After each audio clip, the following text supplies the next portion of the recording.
Board of Commission meeting of the Unified Government of Wyandotte County, Kansas City, Kansas.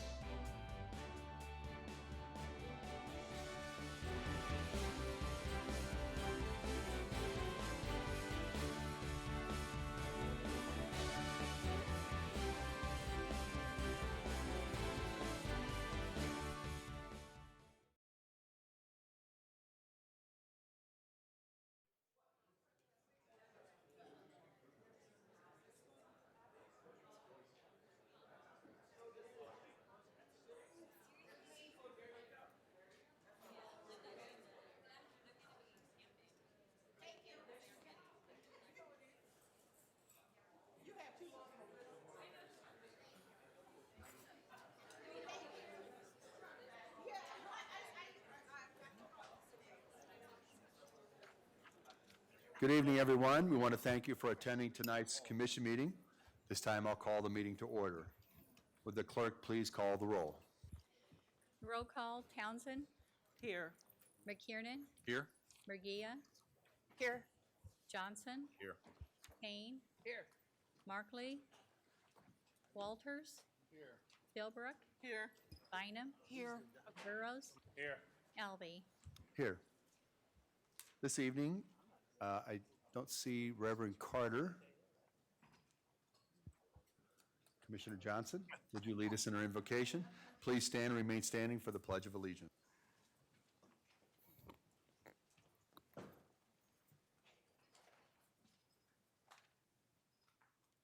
Good and gracious God, we thank you for your kindness and your grace and your mercies toward us. We thank you for this time that we are together as commission. We ask, God, that you be with us and guide us in all that you called us to do, to be an improvement to this community that we call home. We pray this in Christ's name. Amen.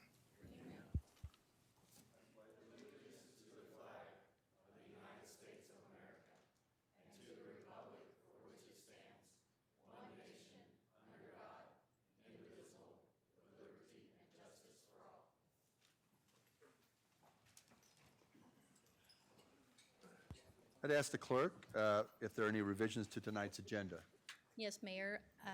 Under item number 2, under the consent agenda, is moved as part of the new item number 1 under the public hearing agenda, which is regarding the issuance of IRBs, which is industrial revenue bonds, for the PQ Corporation. Thank you. Okay, so there we have the new item as well. That's move to? I see, gotcha. Thank you. All right, our first order of business is the consent agenda. Does any member of the commission, staff, or citizen in attendance tonight wish to set aside any item on tonight's consent agenda? You would need to step forward at this time and state your name and city of residency for the record and ask that that item be set aside.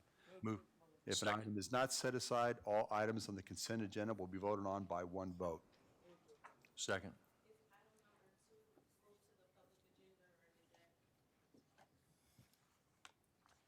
Yes. Yes. All right, I'll entertain a motion for approval of the consent agenda. Yes, we have a motion and a second already. Okay, thank you. Roll call, please. Roll call, Townsend. Aye. McKiernan. Aye. Murguia. Aye. Johnson. Aye. Kane. Aye. Walters. Aye. Philbrook. Aye. Bynum. Aye. Burrows. Motion carries 9-0. All right, thank you. Per the blue sheet, we will conduct a public hearing to consider a resolution of intent to issue industrial revenue bonds for PQ Corporation. Before we take public comments, I'll ask staff to make some opening remarks. Thank you, Mayor. This item went before Standing Committee earlier this month and was approved to move forward. I would make note that while it was not listed on their agenda from a public hearing perspective, we did send out all the notices to the other taxing jurisdictions and such that were required to do so. I'm recommending tonight that we, since it wasn't listed as a public hearing on the agenda, that we move forward, have the public hearing in case there was anyone that was noticed that came forward that wanted to speak on the issue, and then that we would continue this item to our next agenda, close the public hearing at that point, and then take action at that then, so it could be clear as we're moving forward. But at this point, I would like to recognize our Economic Development Director, Catherine Carter, who will go through and present the project before we have the public hearing. Catherine? Thank you. Good evening. Catherine Carter, Director of Economic Development. I'm just going to briefly go over some of the stuff that we had a longer presentation with the Economic Development and Finance Committee just about a week and a half ago. So PQ, some of you hopefully recognize the name. They have been in Kansas City, Kansas since 1915. They are one of our oldest companies and have done some really tremendous work over the years and have continually expanded. They now reside at 25 acres and hope to increase that footprint and have 157 employees here in KCK. I will attempt at a very high level to describe what they do, but there is someone from PQ if you have more thorough questions, because it is somewhat complex. But basically, they make catalysts, and it's very important for catalytic converters, among other things, and it's a nationwide, international actually, is what their services go to. So here's their location around 18th Street and Kansas Avenue. These are just, I know this is very small that you can see, but this is over the years, they have continually expanded and continually invested over 100 years at this site. And we are happy to say that they are continuing to do so. So they are wanting to put $100 million into an expansion. You can see here where they've purchased some ground, particularly the most recent was there in the southeast corner. They've purchased that property and we'll be fixing that up. It's been a bit of an eyesore for a while, so really trying to better their area. So as I mentioned, $100 million. That will go to building, land acquisition, as well as machinery and equipment. They will be increasing their staff by 17. These are incredibly well-paying jobs, $77,000 per year on average, which is significantly above not only the MSA, but the county average. And this will take them up to 174 jobs total, with, during their construction period, 259 temporary construction jobs. So this is a property tax abatement. It will be 10 years. This is all in accordance with the policy. So they're 45% with the base, the fact that it's over $50 million, another 15% the target area, as well as LMW goals. In the past, they have always met those goals, so we feel good about their track record there. So that ends up being 75% abatement over 10 years. That is, of course, only on the additional, increment. So as you can see, the average new taxes per year is just over $300,000. And after the abatement, it'll be nearly $1.5 million. That's all on top of the roughly $700,000 that they are currently paying in taxes. So tonight, we'll hold a public hearing, and then, as Doug mentioned, we'll hold that over, but then the action eventually would be to vote on the resolution of intent to issue these bonds. Thank you. Thank you. Before we take public comments, okay, we've done that. Ask the public hearing if there's anyone present who would like to speak in favor of this item. If so, please step to the podium, give us your name and city of residency for the record. You will be given up to 3 minutes to state your comments. Okay, is there anyone present who would like to speak in opposition? All right, if there are no further comments from the public, oh, I'm sorry, oh, thank you. Hello, my name is Tasir Mank. I live in Wyandotte County. I was coming up here and I was looking at the fact that it said that you wanted PQ corporations to receive up to $100 million in bonds. But it's deals like this that, and I'm sure all of you received my email today, it's deals like this that concern the community. We don't want to keep paying for these people, these big corporations, to come here and not even employ us. We can't get jobs at General Motors, we can't get jobs at BPU, we can't get jobs, and probably won't get jobs here. This is the reason why I said that we needed a new city administrator, because of these kind of deals. Thank you. Ms. Carter, would you explain how we are not paying for this? Yeah, so how this works is it's a property tax abatement on the increment, so it is no money that will be coming out of the current taxes. This is all new taxes that are new value that is being generated, as well as most of these jobs, as I understand it, are actually chemical engineers, so it's a very specialized workforce. Thank you. If there are no further comments from the public? Okay. Are you going to question or you have comments? Maybe both. I don't know how we. Okay, come forward. Okay, Please I state your understand. name and city of residency. my name is Janice Witt. My address is 10940 Parallel Parkway, K280, Kansas City, Kansas 66109. In regards to these, I understand that it's going to come in as an abatement, but an abatement is money that should be coming into the UG coffers that will not be coming into the UG coffers. Is that correct? Catherine, please come up. Well, yes, your next question, and then she can respond to all. Well, my next question has to do with her answer, so if we could, can we let her answer? Okay, sure, explain. Okay. Sure. So yes, that is true, and, but what we do is look at this so that the likelihood is that they would not have put in this investment, but for the fact that they are receiving incentives. So it's not money that currently exists, so because we are providing this abatement and assisting them in this way, then they're able to put the investment in. Okay, so you're saying that it is not coming out, it's not money that is in existence? Correct.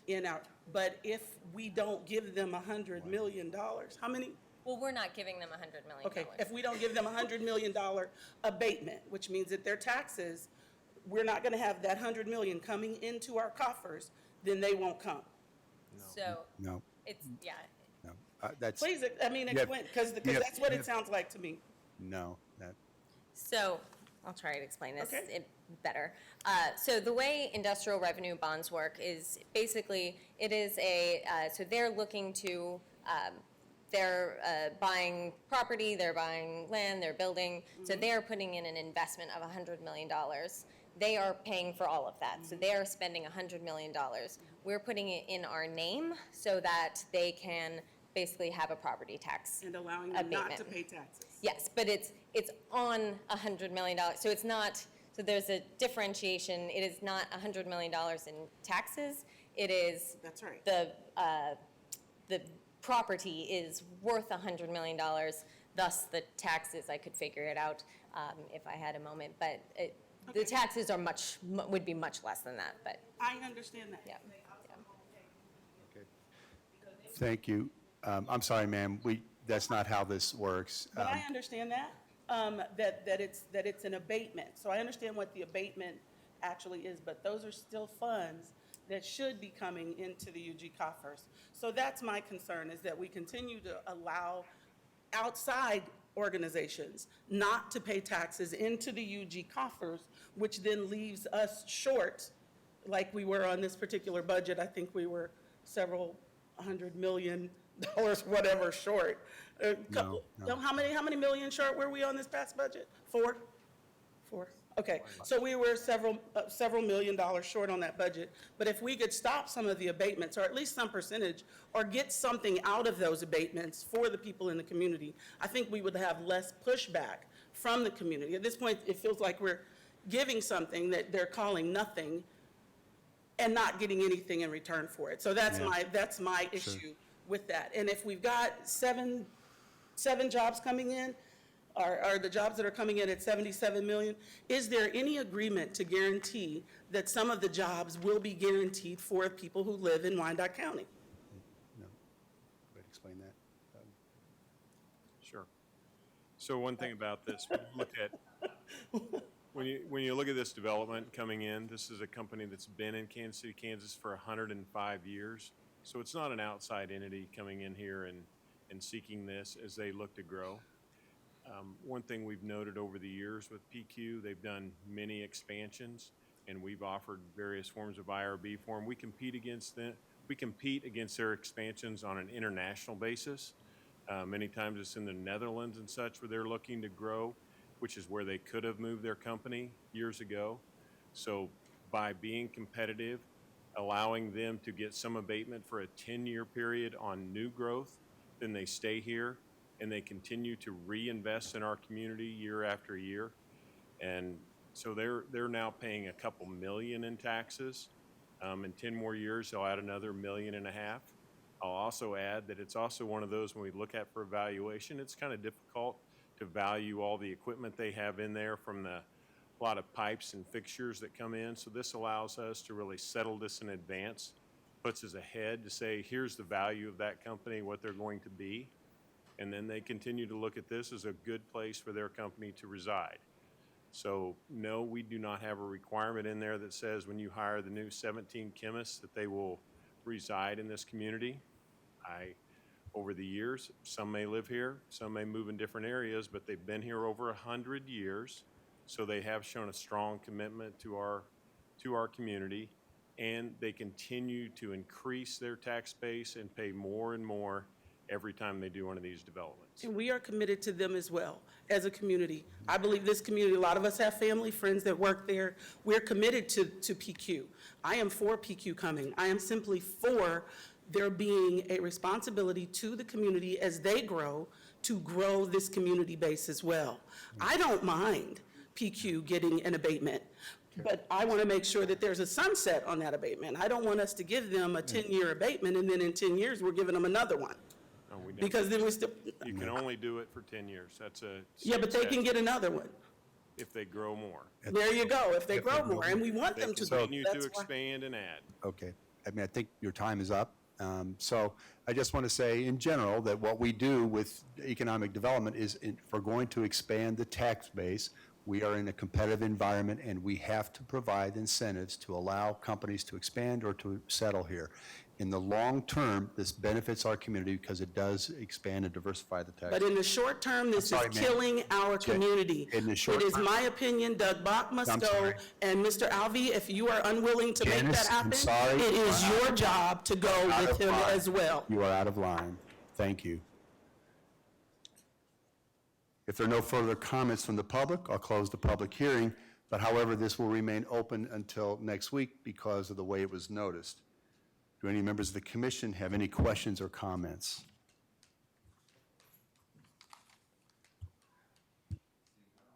Seeing none, I'll entertain a motion.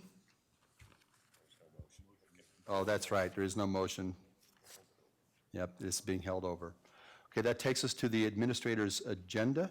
I'd recognize County Administrator Bach. Thank you, Mayor. Tonight we wanted to come forward and talk about our street preservation program that Public Works Department has been putting in place. I will recognize Jeff Fisher, Director of Public Works, to go through this program for the commission. Thank you and good evening. It's going to be a brief report, but I just want to highlight what we've been doing this year, what we're going to be doing. I want to say real quick, really excited about some things that are happening in Public Works. We got a lot of good people making some really positive changes, all in the sake of the community and providing great services. Tonight is street preservation. We got a lot of collaboration in Public Works. It requires that engineering, street maintenance, even water pole and fleet collaborate regularly and make sure that their work is in line with the objectives of a strong street preservation program. So I wanted to recognize them. There even will be an internal staff preservation committee to make sure those groups are actively working together, avoiding conflicts and taking advantage of opportunities out there. We have a maintenance management software called Lucidity. All four of these groups use that. It's a work order system. They use that to track work, to track performance, status of work, and then map that. I want to give you an example of the collaboration that's taken place this year between these groups. 65th Street, south of K32, it's an industrial area. It's a concrete road. They have a couple of failures down there. We decided we were going to use in-house resources instead of contracting that, which was what we would normally do. We wanted to expand our skill set, build our confidence, and take on more of these types of things, not all the time, but when we need to. And so streets and engineering and water pole together decided what the plan was going to do. They communicated with the public. They shut the road down. They went in, streets and water pole, tore this a pretty big, large area, probably as big as this area here, tore the concrete out, and then realized that the soil wasn't suitable. It's pretty much native soil. Can't use that. That's probably why it's failing. So they had to dig down 4 feet through this whole area and then bring in new soil, bring it up to surface, put the concrete road back in. And this was 2 locations. Together they did this. They did a great job, and the people around the adjacent property owners are really happy with that. So just wanted to share that with you. I'm very proud of them for that. So a little bit of this report is some stuff that you've heard before, but some of it's worth repeating for the viewing public. So we're getting the message out there. One of the things that I don't think, I kind of missed the mark on in the past. I think commission understands what our needs are in street preservation, that we need to do things different. But I want to state the why. This is real simple. Maximize the life of our streets at the lowest cost. That's all we're after. That's our mission here when we talk about street preservation. We know what our challenges are. We've spoken of this before. We've got all the data. Our average pavement condition index is 56 out of a score of 100. 0 to 100, we're at 56. Our neighboring communities are in that 65 to 70. That doesn't seem like a big difference, but it is. It's millions every year. So through Public Works Standing Committee meetings and discussions, our goals for street preservation are 65 to 75, depending on the class of the road, residential, collector, arterial. The community has voiced their opinion in past surveys. Street maintenance is the highest need in their opinion. So we're also responding to that. Again, based on the data, we know we need to plus up 20 million a year in street preservation to start bending the curve and making a difference and meeting expectations. However, we know that's going to take some work, not easy, might take a little while.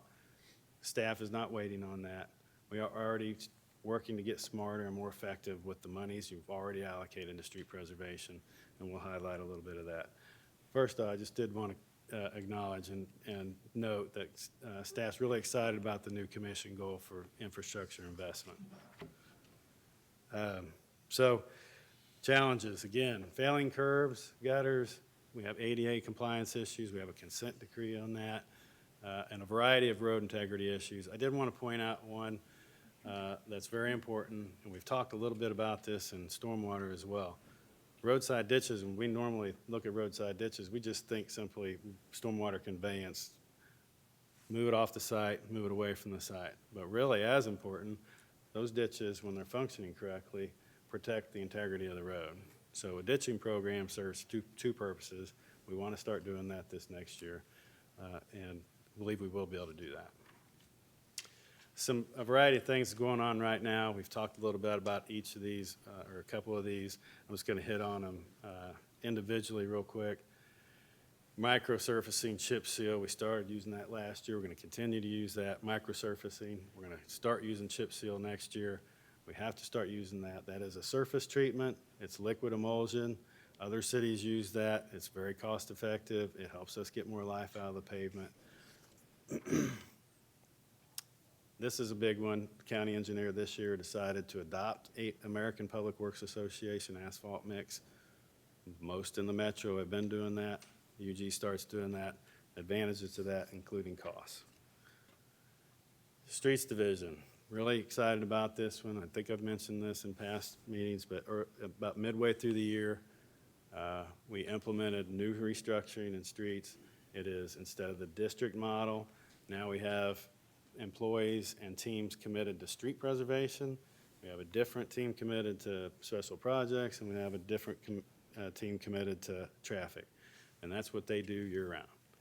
Okay, so that's street preservation group. That's 2 pothole patchers essentially, and then 15 employees around that. That's all they're doing. And right now, they're filling potholes with cold mix until they can get the pothole patcher there and make permanent street repairs. It's working very well. Very systematic. So pothole patching and crack sealing. I did want to say, we've already done over 29,000 potholes this year, and we've used 31% more asphalt this year already than over last year. So very effective. And then crack sealing is something that UG's done off and on in the past. We're going to start doing that every year. It's actually one of the most effective tools in our toolbox. We need to be consistently using crack sealing, low cost, high impact preservation tool. We also, as you, I think most of you know, we created a new concrete crew in-house. This crew started last year, but this is really their first full year. They're doing some really cool things. They're getting better every day at what they do. It's mostly curb to this point. They are augmenting the street preservation program, but also addressing customer service issues. Really excited about the stuff they're doing. And then training. We boosted this budget for street maintenance team. Has to happen. They're just like any other crew. They need that training. They need to develop those skills. And so we've started doing that. We've also created a new career development program for them. We'll start that in January. That just lines out and when you come in as a laborer, you got to get these things. And you advance to the next level, you get a longer list of training, and you advance as you develop. And so we're pretty excited about that. And we'll have a much more high-performing crew, well-rounded employees when they get through that program. So in conclusion, we're at a 56. We want to be at a 65. Moving forward, there's some things we're already doing. So this year, this fall and winter, probably in December, January, we will be bidding out all of our street preservation activities for 2020. So we will start work in March or whenever the spring allows and be done earlier in the year than we are usually accustomed to. We also know the data. We can map out 4 years very effectively, very accurately, what streets need what method in what year. And so then it leads to a focused preservation. So again, street maintenance and engineering, even with water pole and fleet, they know what those objectives are for 4 years. Street maintenance is doing activities in line with that street preservation plan and being very effective and efficient with the work they're doing. Sign and striping is another segment of that operation. You've approved a new striper. This is the first full year of that. They're doing great things with that. Any increase in budget, a little bit of that will be carved out to boost that program up. And then alleys. Last year we started doing a couple of alleys a year. The county engineer's objective is to do 3 to 5 each year. So he'll put a new surface on it. The more exciting thing maybe is that our street maintenance crew developed their own plan in line with that. Starting now through this winter, they'll be working on alleys in the Northeast, improving the surfaces as best they can with the equipment they have, filling potholes, putting millings in, whatever it takes, getting rid of the vegetation, cleaning things up, providing sort of a reset for folks out there that have alleys, and then we can kind of make it easier for them to maintain going forward. They'll be doing that year-round, or in the fall and winter every year. So, in closing, I just want to say again, our purpose is maximizing the life of streets at the lowest cost. I'll take any questions you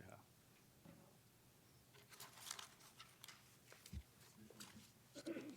Commissioner McKiernan. Mr. Fisher, I don't really have any questions. Well, my question would be, can it be done tomorrow? But that's not a valid question.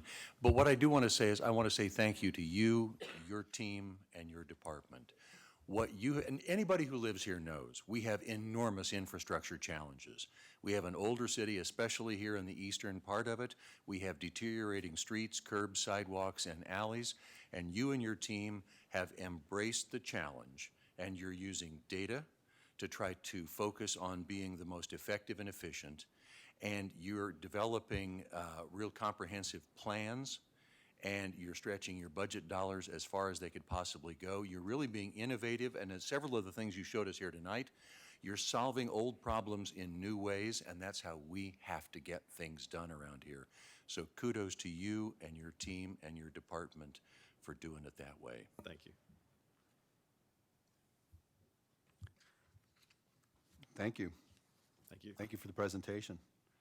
That concludes the portion of our regular meeting, and we are adjourned in that capacity. I'll call us back to order as the Land Bank Board of Trustees. No, there's no public hearing.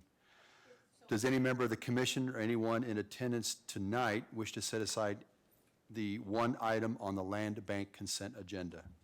This is an open meeting, we don't get to have a... No, ma'am. It is always an open meeting because you have access to your commissioners, but there's not a public hearing now, so that is not what we're doing. Okay, thank you. Move to approve all items as submitted. We have a motion and a second. Do we have a second? All, roll call, please. Go. Chris, you want to give your presentation? No, he's got one coming up. Yes, one item. Please come forward.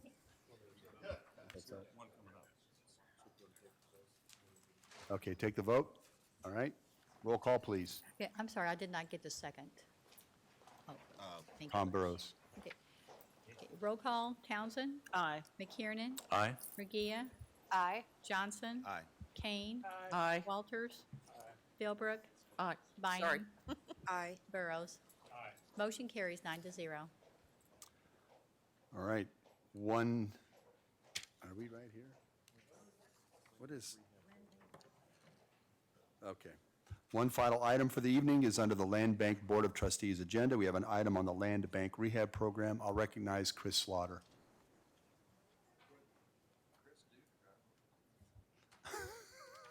Thank you, Mayor, Commissioners. I can clear a room, can't I? Mr. Bach, thank you. I'm So sorry, ma'am, tonight- that is not appropriate. We do not have outbursts from the audience. Thank you.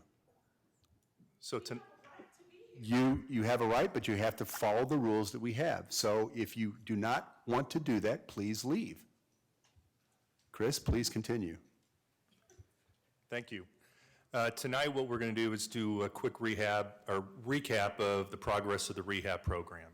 We're sitting on about 2.5 years since we started this. We normally present this at the Neighborhood and Community Development Standing Committee, so tonight we wanted to give you guys all a chance to see the progress we've done.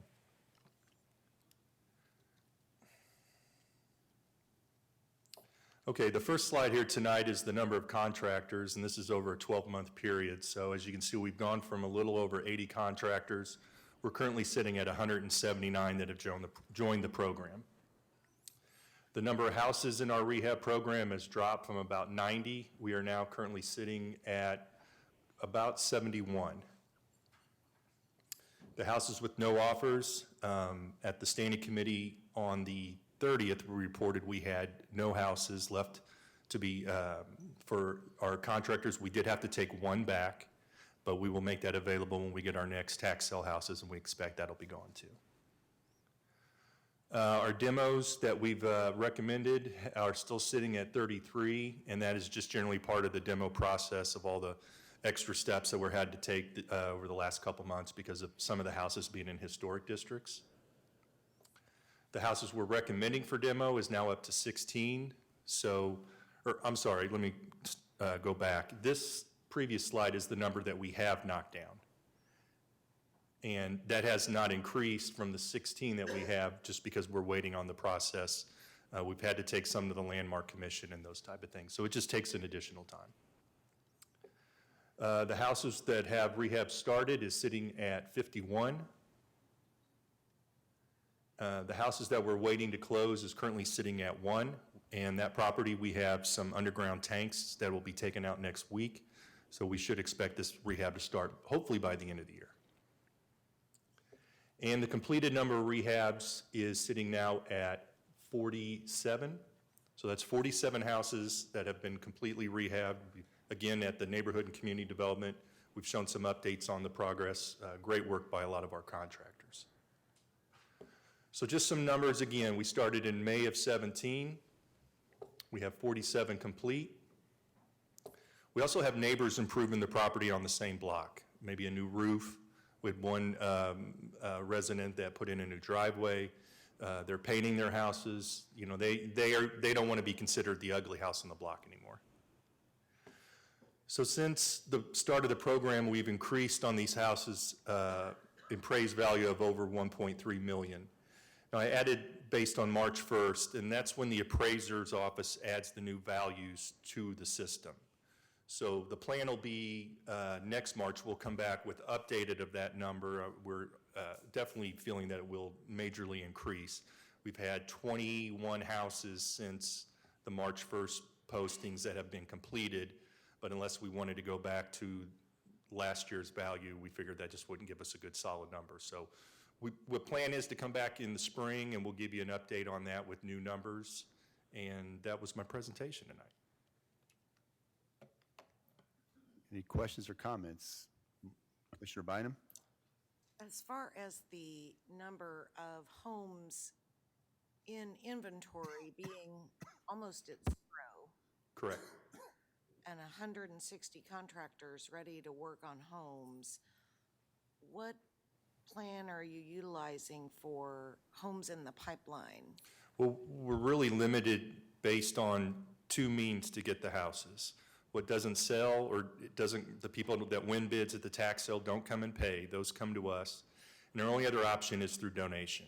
So we have stepped up our efforts to any house that's on the demo list. We'll send them a letter asking if they'd like to donate that to the land bank.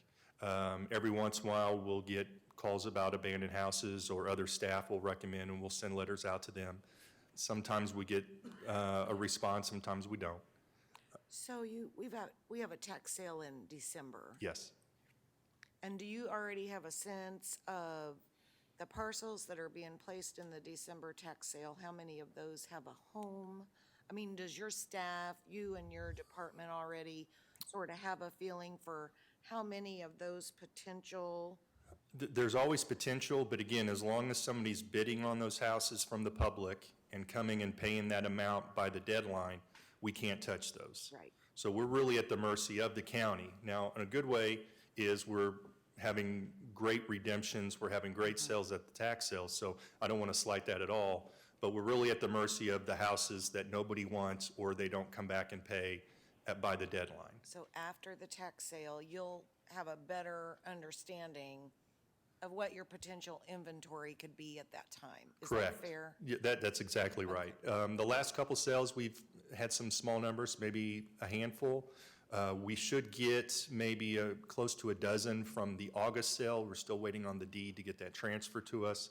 Then we'll make sure they're all boarded, we'll make sure they're inspected, then we'll do our open houses, invite the contractors to come, give them an opportunity to make an offer, and then we'll evaluate and make our recommendations to the county administrator. Okay, thank you. Commissioner, we are targeting properties that we put into the tax sale, so we're trying to get more of those in that we can go after. I think Ms. Seaman might be able to report to you on how many of those that are going in. As Chris said, we don't know until the day happens, because we just bid back taxes. But Melissa, do you have a good idea where we're at on houses going in? Absolutely. So every Friday, we get an update on the number of houses that are left in the tax sale headed forward for our December sale. Right now, we're sitting at about 248 homes, I believe, is the last update. We did a targeted selection of properties that were obviously tax sale eligible, meaning 3 or more years delinquent, that had structures, meaning homes in this case, in them, because we did know that we were running low within our land bank, but also that there's a strong community desire for these properties. So we did do a bigger push to get less land, more structures in. So we will have a lot more structures at this sale than we've had in the last few. The other thing that I would just jump on is part of the work that we're doing with SOAR and our land asset management team is trying to look at ways to feed the pipeline that we've set up with Chris's contractor pool. So this next year, hopefully we'll be formalizing a lot of that in a more specific way, and also working with our vacancy registry on a program there to reach out to those folks who have actually registered to see what we can do to assist them with that property. Okay, thank you for the presentation. Great work. That concludes our meeting for the evening. Thank you for attendance tonight. We are adjourned.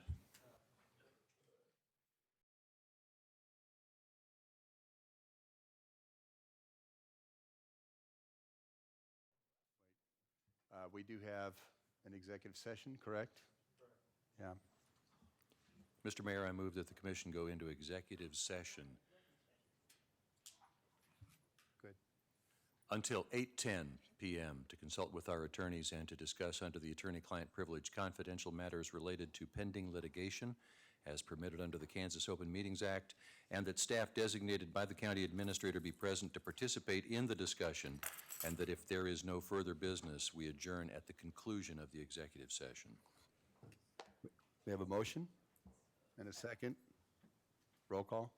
Roll call, Townsend. Aye. McKiernan. Aye. Regia. Aye. Johnson. Aye. Kane. Aye. Walters. Aye. Philbrick. Aye.